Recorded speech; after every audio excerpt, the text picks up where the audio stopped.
자녀들아 주 안에서 너희 부모에게 순종하라. 이것이 옳으니라.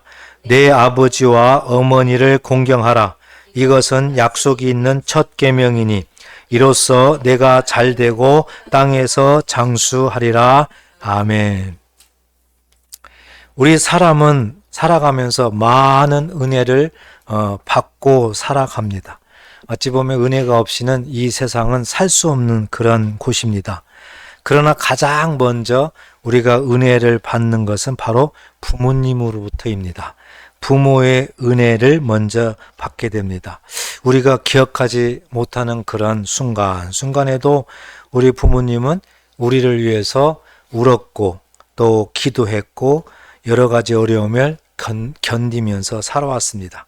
어떤 어머니는 정말 자녀의 그런 질병 때문에 병상에서 밤을 새우기도 하고 또 어떤 아버지는 가족을 위해서 자신의 꿈을 포기하기도 합니다. 자녀는 부모의 희생 위에서 자라게 되는 것입니다. 그런데 세월이 흐르고 지나다 보면 사람들은 종종 부모의 사랑을 당연한 것처럼 생각을 합니다. 당연히 부모는 희생을 해야 된다 이렇게 생각을 하게 됩니다. 그렇지만 부모님의 그 젊음이 얼마나 우리를 위해서 사용되었는지를 우리는 생각을 해봐야 됩니다. 성도 여러분, 오늘은 주일인데 특히 어버이 주일로 하나님 앞에 영광을 돌립니다. 하나님께서 오늘 우리에게 말씀을 하셨습니다. 내 부모를 공경하라. 내 부모를 공경하라 강조하고 있습니다. 이제 우리가 이 말씀을 앞에 두고 오늘 말씀을 통해서 하나님께서 왜 부모를 공경하라고 이렇게 강조하고 계시는가, 이 부분을 우리가 생각을 해봐야 됩니다. 또 하나는 하나님이 왜 부모를 공경하라 이 약속이 있는 첫 계명에다가 두셨는가, 첫 계명에다가 이 부모를 공경하라 이 말씀을 두셨는가를 우리가 생각을 해야 됩니다. 그래서 이 말씀을 통해서 우리들 마음속에 하나님의 은혜가 느껴지고 마음속에 다시 한번 기쁨이 있고 다시 한번 우리들에게 힘이 되는 귀하고 복된 시간 되시기를 주의 이름으로 축복합니다. 먼저 우리가 가장 알아야 될 것은 뭐냐면 이 부모 공경이라는 것은 하나님의 명령이라는 사실입니다. 이 부모님을 공경하라 이것은 사람 말이 아니라 하나님의 명령이다. 이 부분을 우리가 꼭 기억을 해야 됩니다. 우리가 읽었던 1절에도 보면 자녀들아 주 안에서 너희 부모에게 순종하라. 이것이 옳으니라. 내 아버지와 어머니를 공경하라. 하나님께로부터 나온 말씀이에요. 하나님 입에서 나온 말씀이에요. 그래서 이 부모를 공경하라. 이것은 하나님의 명령이다. 이걸 우리가 기억해야 됩니다. 하나님의 명령이기 때문에 우리에게는 의무가 되는 거예요. 그러면 이 부모를 공경하라 이런 말씀은 언제부터 하나님께서 우리들한테 말씀을 통해서 보여주고 있을까? 구약 시대부터입니다. 특히 구약 시대에 십계명에 기록되어 있습니다. 십계명에 하나님께서 이제 모세를 통해서 시내산에서 이제 십계명을 줍니다. 그 십계명을 줄 때에 하나님의 말씀에 제5계명에 내 부모를 공경하라. 이 말씀이 있어요. 출애굽기 20장 12절에 보면 내 부모를 공경하라.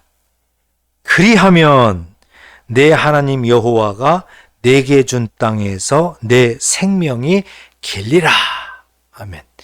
우리가 이 세상에서 살 수 있는, 그리고 하나님의 은혜를 받고 살 수 있는 이유를 생각한다면은 하나님의 말씀, 내 부모를 공경하라.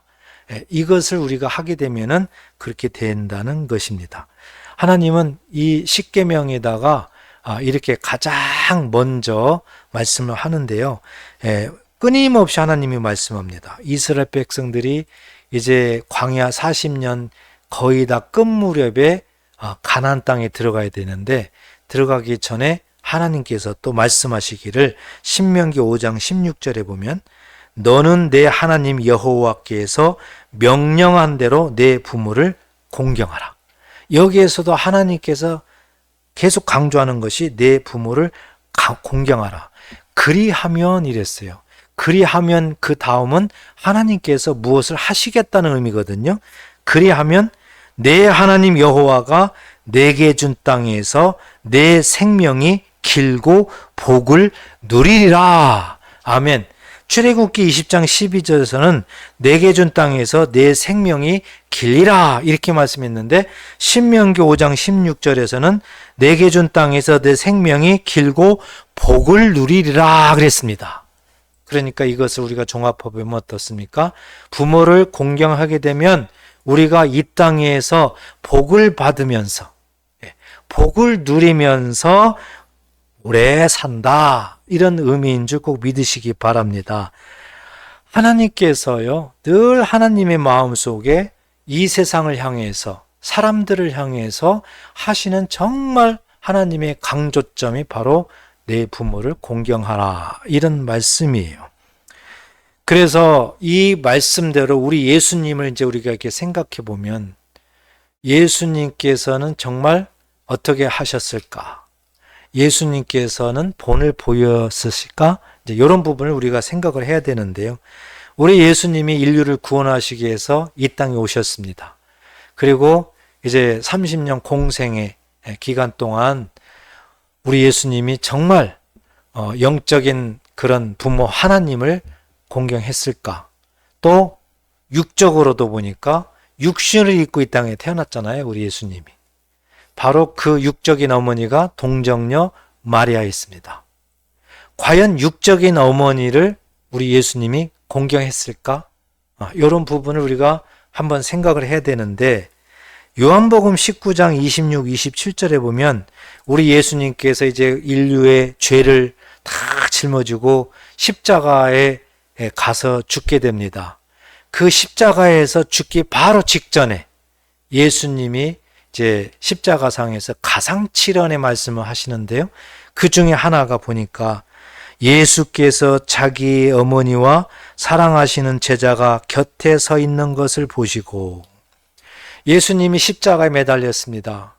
그때 예수님의 육적인 어머니 동정녀 마리아, 또 예수를 믿었던 제자들, 사람들이 이제 그 밑에서 이제 있었어요. 그 상황 속에서 예수님이 자기 어머니에게 말씀을 합니다. 자기 어머니께 말씀하시되 여자여 보소서 아들이니이다 하시고 그랬습니다. 여자여 보소서 아들이니이다. 자, 이 부분도 우리가 이해를 해야 됩니다. 어떤 인간적으로 보면 어떤 사람들은 그런 말 하는 말이 있어요. 예수님이 자기 어머니한테 여자여 그랬다. 어머니 이렇게 해야 되는데 여자여 그랬다. 그래가지고 싸가지가 없다, 뭐 이런 사람도 있어요. 정말 모르는 사람이에요. 예수님께서 이 십자가에 죽는 그 모습은 하나님의 아들로서 죽는 거예요. 하나님의 아들로서. 이 동정녀 말의 육적인 아들로서 죽는 것이 아니라 하나님의 아들로서 죽는 거예요. 우리 예수님은 보이지 않는 그 하나님이 이 땅을 구원하시기 위해서 보이는 하나님으로 오신 줄 믿으시기 바랍니다. 그러니까 우리 예수님은 보이는 하나님이세요. 보이는 하나님. 그러므로 그 예수님이 십자가에 죽는 그 당시에는 보이는 하나님이세요. 보이는 하나님의 아들이시라고요. 그 하나님의 아들로서 동정녀 마리아에게 말을 하고 있는 거예요. 그러니까 여자여 그래야 맞는 거죠. 여자여. 그래서 여자여 아들이니다 이렇게 하면서 27절에 보니까 또 그 제자에게 이르시되 보라 내 어머니라 하신대 그랬어요. 제자에게 또 무슨 말을 하는데 내 어머니다 그랬어요. 이때 제자는 사도 요한입니다. 사도 요한이에요. 그러니까 사도 요한도 그 옆에 있었어요. 그러니까 그 사도 요한에게 말을 하고 있는 거예요. 보라 내 어머니다. 옆에 있는 동정녀 마리아, 옆에 있는 예수님의 육적인 어머니를 향해서 내 어머니라 하신대 그랬습니다. 그때부터 그 제자가 자기 집에 모시니라 그랬어요. 그러니까 예수님이 십자가에 죽기 바로 직전까지 예수님은 자기 육적인 어머니 동정녀를 잘 챙겼습니다. 예수님이 없더라도 자기 육적인 어머니가 어려움 당하지 아니하도록 세상 살면서 잘 살 수 있도록 자기 제자 사도 요한에게 맡겼던 겁니다. 이렇게 우리 예수님은 죽을 지경에 임박해 있음에도 끝까지 육적인 부모님을 공경했다는 것을 우리에게 보여주고 있다는 사실입니다. 오늘 본문에서도 동일하게 우리에게 말씀을 하고 있습니다. 내 부모를 공경하라. 자, 여기에서 두 단어가 눈에 띄는데요. 오늘 본문 1절에 보니까 자녀들아 주 안에서 너희 부모에게 순종하라. 이 순종이라는 단어가 나오고요. 2절에 보니까 내 아버지와 어머니를 공경하라. 이렇게 나옵니다. 여러분, 순종과 공경, 얼핏 보면은 그냥 같은 말 같습니다. 그렇지만 조금 구체적으로 보면은 다른 영역이 많습니다. 우선 이 순종이라는 것은 한마디로 얘기하면은 부모님 말씀을 잘 듣는 걸 의미합니다. 부모님 말씀을 잘 듣는 걸 의미해요. 따라서 이 순종은 행동 중심의 개념을 의미하게 되는 거예요. 그래서 부모님 말을 잘 따르는 거. 어떻게 보면 행동적으로 우리 애들한테 말하는 것이 순종입니다. 순종, 행동. 반면에 이 공경이라는 것은 한마디로 얘기하면은 부모님의 존재를 귀히 여기는 거예요. 공경이라는 것은 부모님의 존재를 귀히 여긴다. 그러므로 이 공경이라는 것은 사람의 어떤 마음과 태도의 중심을 표현하고 있는 거예요. 사람의 내면, 마음과 태도의 중심을 표현하고 있다. 그래서 부모님을 존귀히 여긴다. 늘 부모님 앞에 감사하고 존중하는 태도를 취한다. 이것이 공경이에요. 그러니까 이 순종은 외면적인 어떤 그런 모습이라면 공경은 내면적인 모습이에요. 그래서 순종과 공경, 이것이 둘 다 포함되는 거죠. 두 개가 플러스가 돼야 맞는 거예요. 한쪽만 하면 안 되는 겁니다. 양쪽이 돼야 해야 된다는 거예요. 그런데 이것이 6장 1절에 보니까, 마지막에 보니까 이것이 옳으니라 그랬습니다. 이것이 옳으니라. 이것이 마땅하다 그 뜻이에요. 다시 얘기해서 하나님의 질서다 그겁니다. 하나님의 법이다. 하나님의 명령이다. 이걸 우리에게 말씀하고 있어요. 우리 세상은 한번 가만히 보십시오. 우리가 살아나가면서 성공을 굉장히 중요시 여깁니다. 정말 성공해야 돼요. 무슨 일 하든지 간에 성공해야 됩니다. 그러나 하나님은 그렇게 말하지 않았어요. 하나님은 내 부모를 먼저 공경하라. 이렇게 말씀을 하고 있습니다. 왜 하나님께서 그렇게 말씀하실까요?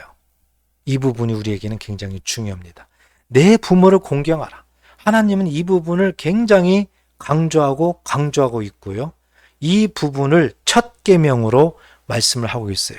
10계명 중에서 1계명부터 4계명까지는 대신관계를 말씀하고 있어요. 하나님과 우리와 관계.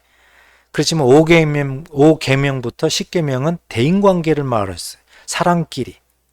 그때 첫 대인관계, 첫 계명이 바로 내 부모를 공경하라. 이렇게 말씀했거든요. 왜 하나님께서 그렇게 부모를 공경하라고 강조하고 계실까? 우리가 두 가지만 생각을 했으면 좋겠습니다. 하나는 왜 그랬을까? 보이는 부모를 공경할 줄 알아야, 눈에 보이는 부모를 공경할 줄 알아야 보이지 않는 하나님을 경외할 수 있다는 것을 우리에게 가르쳐 주고 있습니다. 이걸 꼭 믿으시기 바랍니다. 하나님은 보이지 않아요. 그런데 어떻게 하나님을 경외합니까? 어떻게 하나님을 공경한다고 합니까? 하나님은 그래서 보이는 부모를 앞세우는 겁니다. 보이는 네 부모를 공경하라. 보이는 부모를 공경할 줄 알아야 그때야 비로소 보이지 않는 하나님을 공경할 수가 있다. 경외할 수가 있다. 이걸 우리에게 말씀하고 있어요. 그 당시에 그 유대인들은 예수님 당시의 유대인들은 정말 하나님을 잘 믿는다고 했던 사람들입니다. 그런데 예수님과의 대화나 예수님이 보셨을 때는 그렇지 않았어요. 너무 문제가 많았어요. 특히 종교 지도자들, 장로들, 서기관, 바리새인들, 이런 종교 지도자들은 정말 하나님의 말씀이라면 하나님을 잘 믿는 그런 모습이었어요. 그런데 부모는 소홀했습니다. 하나님을 잘 믿는다고 하면서도 부모한테는 섬기질 않았어요. 부모한테는 섬기지 않고 뭔가는 하나님 앞에 드리면 부모한테는 주질 않아요. 그리고 핑계를 댑니다. 이거 전부 다 하나님께 드렸어요. 하나님께 드렸어요. 그러면 부모님은 그걸 가질 수가 없는 거예요. 이러한 종교 지도자들이 문화를 만드는 거예요. 그렇게. 부모는 잘 섬기지 않는 거예요. 이 모습을 우리 예수님이 보신 거죠. 그래서 예수님께서 그들을 책망합니다. 마태복음 15장 4절에 보니까 하나님이 이르셨으되 내 부모를 공경하라 하시고 또 아버지나 어머니를 비방하는 자는 반드시 죽임을 당하리라 하셨거늘 이렇게 말씀했어요. 그러니까 하나님을 섬긴다고 잘 믿는다고 하면서 부모를 공경하지 않는 그 유대인, 특히 종교 지도자들에게 우리 예수님은 책망하고 있습니다. 내 부모를 공경하라 분명히 성경의 십계명으로 하나님께서 말씀하지 아니했느냐. 그런데 어찌하여 너희는 내 부모를 공경하지 않느냐. 내 부모를 도리어 비방하느냐. 내 부모를 비방하는 자는 반드시 죽임을 당하리라. 예수님이 말씀하셨어요. 죽임을 당하리라. 저주가 임한다는 겁니다. 저주가 임하리라 이런 얘기예요. 그래서 우리 예수님도 끝까지 십자가상에서도 육적인 그런 어머니를 끝까지 책임지는 그 모습을, 공경하는 모습을 보여주셨고, 그렇게 하지 아니하는 유대인들을 향해서, 종교 지도자들을 향해서 우리 예수님께서는 책망하고 있는 것을 우리에게 보여주고 있습니다. 어느 시골의 노 부부의 이야기가 전해지고 있습니다. 이남 일녀의 그런 자녀들 둔 노부부인데요. 농사를 지으면서 참 가난하고 어렵게 삽니다. 그럼에도 자녀들은 공부를 가르치기 위해서 정말 어려움 속에서도 학비 대가면서 다 공부를 시킵니다. 몸은 아프지만 끝까지 내색 안 하고 공부를 시켜서 그 두 자녀는 이제 서울로 공부를 보냅니다. 유학을 보낸 거예요. 그래서 대학교, 대학원까지 다 공부를 시켜요. 그래서 대기업에 들어갔습니다. 결혼도 했습니다. 그런데 딸 하나가 있었는데요. 그 딸은 불행히도 장애우였어요. 몸이 온전치 못했습니다. 그래서 공부도 못 시키고 저거 어떻게 사람 노릇 하겠어? 부모님이 그렇게 신경을 쓰고 싶어도 마음대로 안 됐습니다. 아무튼 세 자녀는 성장을 했습니다. 결혼한 두 자녀, 서울에서 살고 있었는데요. 문제는 어머니, 아버지를 찾아오질 않습니다. 명절 때도 잘 안 오고요. 또 이렇게 어버이날에도 오질 않습니다. 내일이 어버이날입니다. 그런데 그 전날 보니까 그 이웃들, 그 마을 주민들 보니까 자동차들이 많이 나타난 거예요. 보니까 자녀들이 어버이날이라고 찾아온 거예요. 그런데 이 노부부의 자녀들은 찾아오지 않습니다. 그래서 이 아버지가 들녘에 밖으로 나가서 기다립니다. 오질 않습니다. 그런데 그 다음날 이른 새벽에 그 장애우 딸이 옵니다. 다행히 이 장애우 딸이 장애인 남자를 만나가지고 결혼을 했어요. 그런데 정말 장애우들끼리 살면서 어렵게 사는데 이 딸 부부는 항상 명절만 되면 찾아옵니다. 그리고 없으니까는 떡을 해가지고 그 들에 가서 산에 가서 쑥을 뜯어가지고 그 밤새도록 떡을 만들어가지고 그 새벽에 쫓아오는 거예요. 따뜻할 때 아버지 어머니 드시라고. 그러면서 찾아와가지고 늘 감사합니다. 키워주셔서 고맙습니다. 이 말을 하는 거예요. 부모님이 마음이 찢어집니다. 쟤는 공부도 못 가르치고 신경도 많이 못 썼는데 결국 보니까는 제가 효도하는구나. 이것을 그 노부부는 눈물을 흘리면서 고백을 하고 그렇게 있는 돈 없는 돈 다 긁어서 공부 가르쳤던 그 자녀들은 찾아오질 않는 거예요. 그냥 바쁘다고 핑계만 대고. 여러분, 우리 부모님은 자녀를 평생 기다립니다. 자녀가 찾아오든 안 찾아오든지 간에 평생 기다린다는 걸 우리가 알아야 됩니다.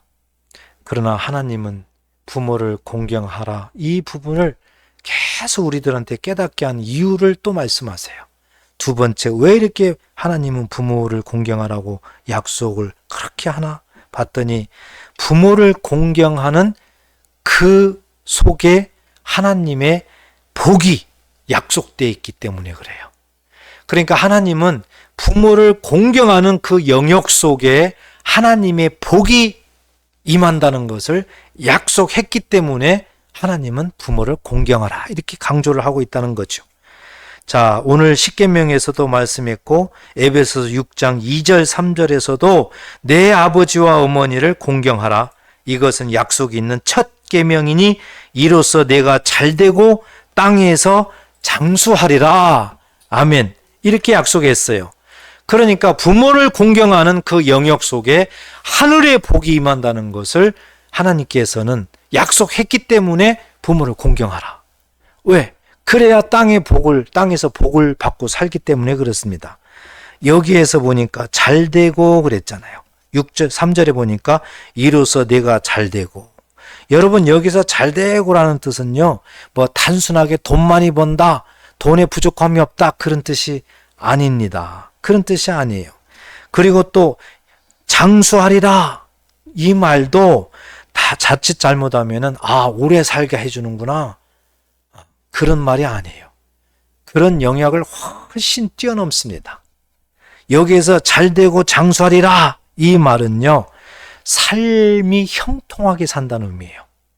삶을 형통하게 산다. 그리고 늘 평안하다. 평안하게 산다는 의미예요. 또 인생길, 모든 인생길을 하나님이 보호하신다, 그 뜻입니다. 전체적으로 정리하면은 삶이 형통하고 또 평안한 삶을 살고 모든 인생길을 하나님이 보호하심으로 오랫동안 하나님 안에서 산다는 그 뜻인 줄 꼭 믿으시기 바랍니다.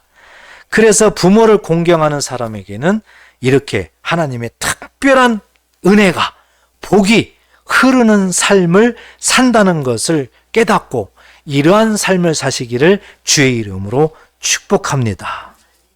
우리 하나님께서 반드시 부모를 공경하는 자에게는 복 줄 수밖에 없다. 왜? 부모를 공경해야 하나님을 공경할 줄 알기 때문에 하나님은 반드시 복을 주셔야 된다.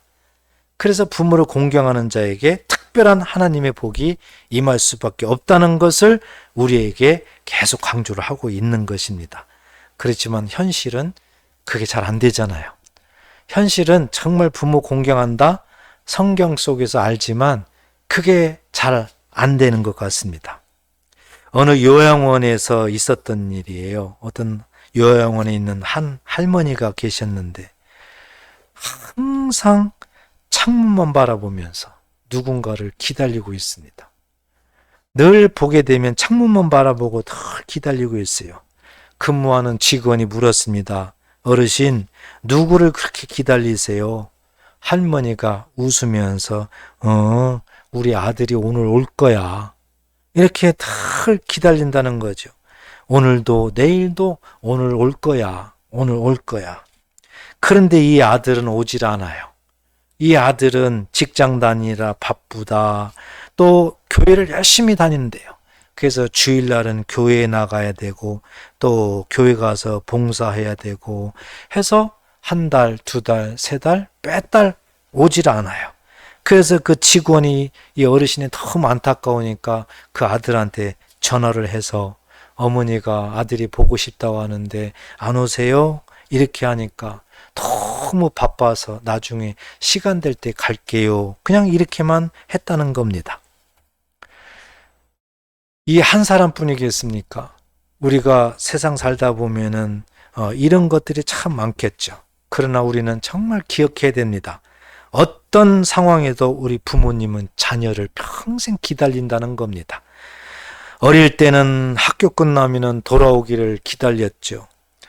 또 커서는 전화 한 통을 기다리고 있죠. 늙어서는 얼굴 한 번 보기를 기다리고 있다는 것입니다. 사랑하는 여러분, 많은 사람들이 신앙 이야기를 많이 합니다. 나는 하나님을 잘 믿습니다. 나는 신앙생활을 열심히 합니다. 그렇지만 가까이 있는 부모에게는 차갑게 대할 때가 많이 있다는 것이 현실입니다. 우리 하나님은 과연 어떻게 하실까요?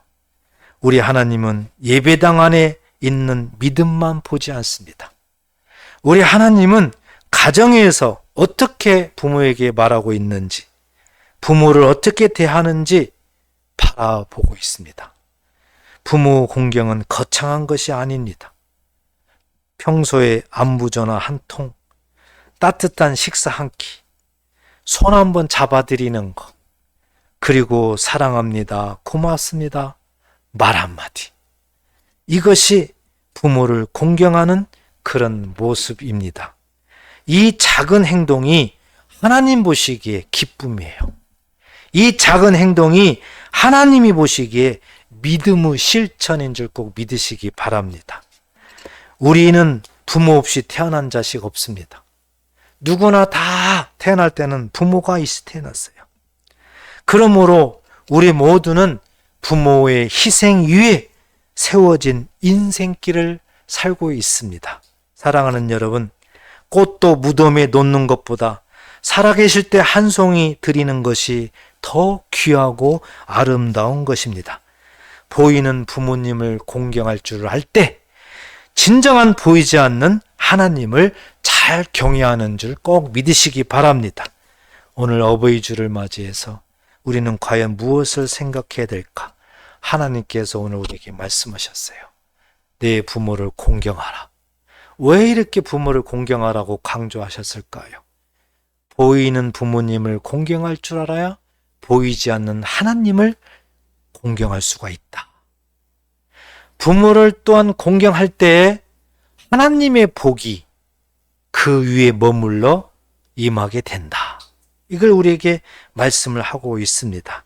어버이 주를 맞이해서 부디 이 말씀을 마음에 잘 새기시고 아무리 바쁘더라도 여러 가지 아무리 핑계 될 것이 있더라도 우리 하나님은 그 교회 안에서 믿음만 보는 것이 아니라 우리의 삶 속에서, 가정에서, 직장에서 부모에게 어떻게 하느냐, 말 한마디 어떻게 하느냐, 이런 믿음도 보고 있다는 사실을 꼭 기억하시고 살아생전 부모님 잘 공경하고 하나님의 복을 누리며 늘 삶을 행복하게 사시기를 주의 이름으로 축복합니다. 기도하겠습니다.